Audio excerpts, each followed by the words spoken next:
হাই friends, মোৰ ভাল। আশা কৰোঁ আপোনালোকে সকলোৱে ভালে আছে। আজি লোকেল মুৰ্গীৰ ঝোল বনালোঁ। এয়া চাওকচোন কি কি ল'লোঁ মই। এয়া লোকেল মুৰ্গীখিনি, তাৰপিছত লগত আলু 3টা, পিঁয়াজ 2টা, পিঁয়াজ 3টা, বিলাহী 2টা, আৰু এইফালে আদা নহৰু, জলকীয়া, আৰু এইখিনি জিৰা গুড়া, ধনিয়া গুড়া, আৰু অকণমান হালধি গুড়া। বাছ এইখিনিয়ে মছলা। তাৰ বাহিৰে মই আৰু একো মছলা নিদিওঁ। শেষত অকণমান গৰম মছলা দিম বাৰু। ঘৰুৱা হিচাপে একদম সহজ পদ্ধতিৰে বনাইছোঁ মই। চাওকচোন কেনেদৰে বনাইছোঁ।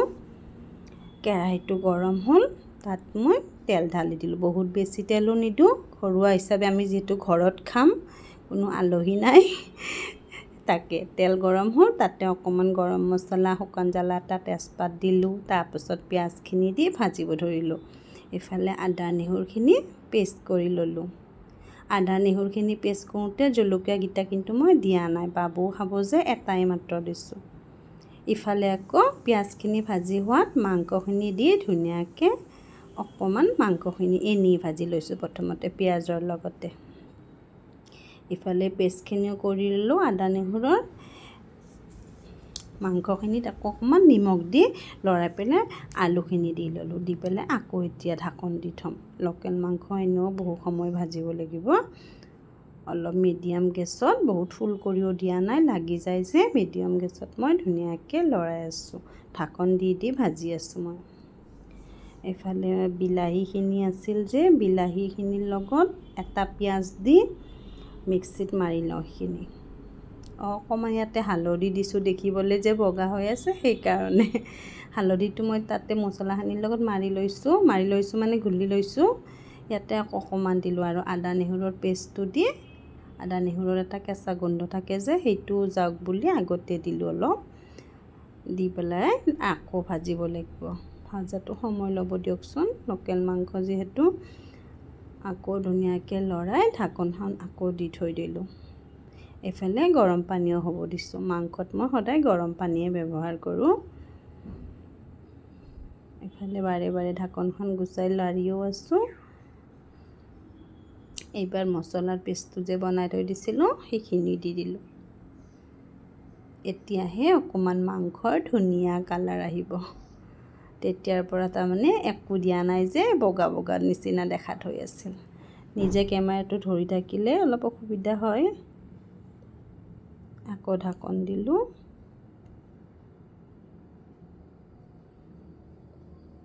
এইফালে লাৰি লাৰি একদম শুকান কৰি, এই যে বিলাহী আৰু পিঁয়াজৰ পেষ্টটো মই কৈছিলোঁ যে, সেইখিনিও কৰি থৈ দিছিলোঁ, সেইখিনি দি দিলোঁ।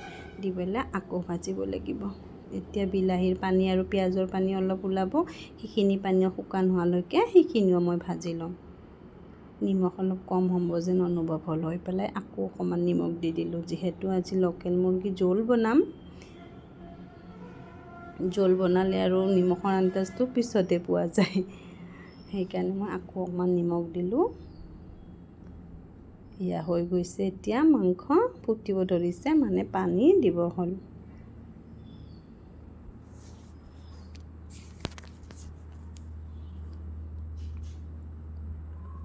অলপ সময় লৈ পেলাই ভাজিছোঁ, যিহেতু মই ভজাখিনি বেছি ধুনীয়া হ'লে মাংসখনো সোৱাদ হয় বেছি।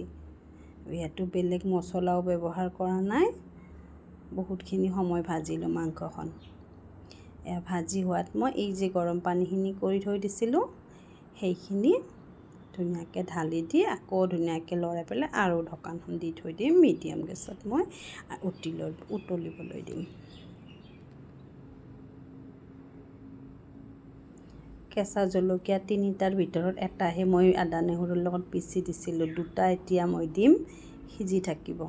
কিয়নো বাবুৰ মাংসৰ ঝোলখিনি ওলাই থ'লোঁ, তাৰ চৰ্দি হৈ আছে, তাক এনেকৈ আলু এপিচ লৈ অকণমান জোল ওলাই থ'লোঁ। এই যে জলকীয়াকেইটা দেখিছেনে, সিজি গ'ল। এই 2টা এতিয়া মই ইয়াতে ধুনীয়াকৈ পিহি দিম। পিহি দিলে এয়া এনেকৈ পিহি দিলোঁ, জ্বলাটো উঠি গ'ল। এয়া গৰম মছলা দিলোঁ, মোৰ মাংস ৰেডি। আজিৰ ভিডিঅ'টো এইখিনিয়ে আছিল।